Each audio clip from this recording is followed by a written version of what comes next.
শুনছেন দেবারতী মুখোপাধ্যায়ের নির্বাচিত ৪২ মধুবন্তী মিত্রের কণ্ঠে। প্রথম গল্প তিতলির বাবা মা। তিতলি অধৈর্য হয়ে বারবার ওর সাধের রোলেক্স ঘড়িটার দিকে তাকাচ্ছিল। ৩:১০ এখনো কোনো অ্যানাউন্সমেন্ট শো করছে না ডিজিটাল বোর্ডে।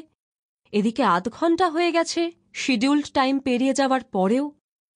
এয়ারপোর্ট লবিতে বেশ ভিড়, অথচ গ্রাউন্ড ক্রুরাও কোনো সন্তোষজনক উত্তর দিতে পারছেন না। হলোটা কি?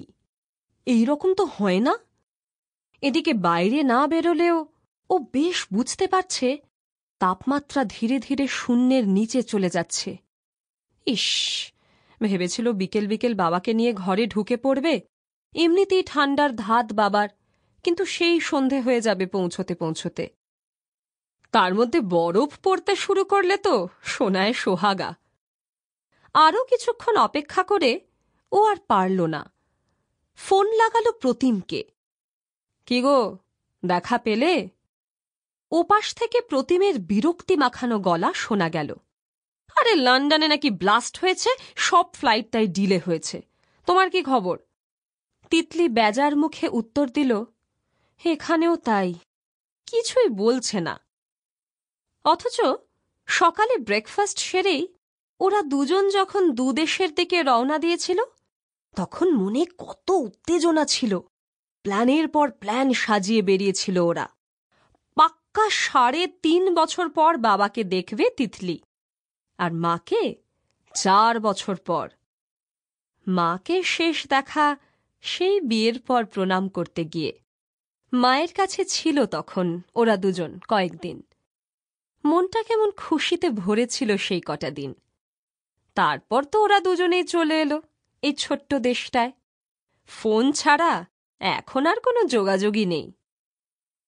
ইউরোপের অস্ট্রিয়া আর সুইজারল্যান্ড, এই বড় বড় দুটো দেশের মাঝে আল্পস পাহাড়ের কোলে ছোট্ট এক ফালি চিজ স্যান্ডউইচের মতো এই বরফের দেশ লিখটেনস্টাইন।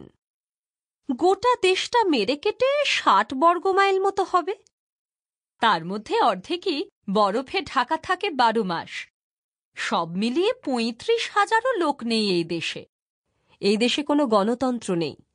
রূপকথার মতো রাজা রানী রয়েছে, নামকাওয়াস্তে রাজা নয়, তারাই সর্বেসর্বা দেশের। বিয়ের পর প্রথম যখন তিতলি এসেছিল এখানে, দমবন্ধ হয়ে আসত, ভয়ও লাগত। হাওড়ার শিবপুরের জমজমাট এলাকার মেয়েও সারাক্ষণ বাস লরির কান ফাটানো আওয়াজ শুনতে শুনতেই বড় হয়েছে।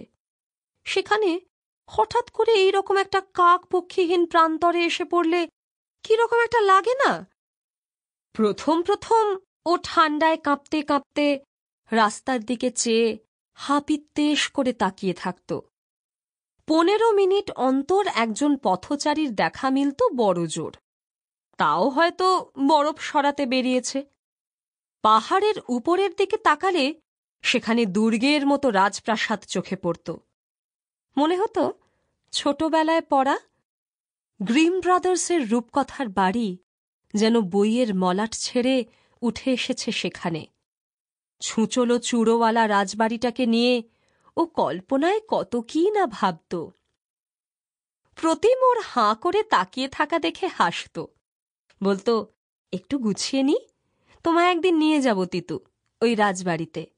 রাজামশাই আমায় খুব ভালোবাসেন। তা তো বাসবেনি, না হলে অমন দামি নেকলেস পাঠায় কেউ তিতলির জন্য, সঙ্গে আবার রোলেক্সের ঘড়ি। প্রতিম এখানে রয়েছে প্রায় ৮ বছর। তার আগে অস্ট্রিয়াতে হোটেল ম্যানেজমেন্ট পড়তে এসেছিল। ওখানকার হোটেল ম্যানেজমেন্টের কোর্সের বেশ দাম।